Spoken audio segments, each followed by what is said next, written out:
Daniel and the Scary Sleepover. Daniel and the Lion's Den from Daniel 6. Things were not looking good for God's people. They had been captured and taken far from home, and now they were slaves of the king of Babylon. But God had not left his people. He was with them, and he was looking after them. Daniel loved God and obeyed him. Now God made Daniel able to understand lots of difficult things, so it wasn't long before the king of Babylon noticed him.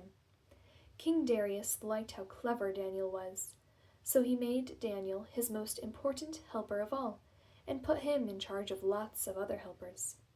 But the other helpers didn't like this. They wanted the king to like them best. They wanted to get rid of Daniel, so they spied on Daniel. They tried to find things wrong with him, things they could tell the king, but there weren't any. None. They couldn't find anything at all. Except there was just the one thing. Every day, 3 times a day, without fail, no matter what, Daniel went to his room, closed the door, and prayed. They smiled to themselves. Let's get the king to make a law. No one is allowed to pray to anyone except to the king. Daniel won't obey this law, and he will be punished. They were pleased with themselves for being so clever and hurried off to tell the king. The king liked their idea. He didn't know they were tricking him, so he made it into a law. Everyone must pray, only to me. If you don't, the lions will have you for their dinner. Daniel heard this. He knew it was wrong to pray to anyone except God.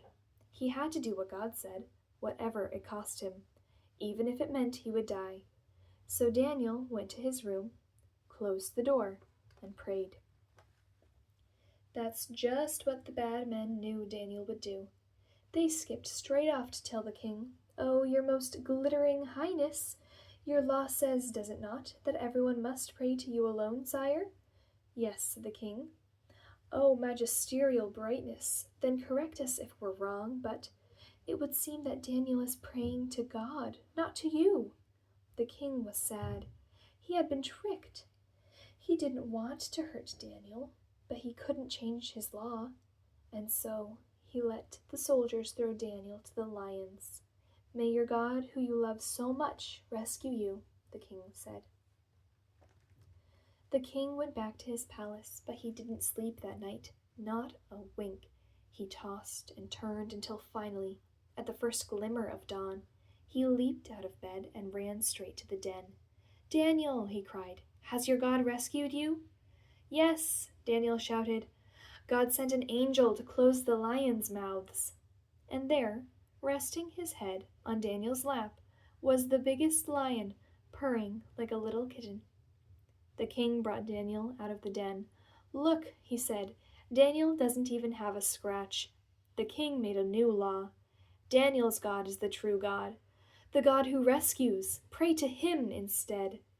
God would keep on rescuing his people, and the time was coming when God would send another brave hero like Daniel, who would love God and do what God said, whatever it cost him, even if it meant he would die.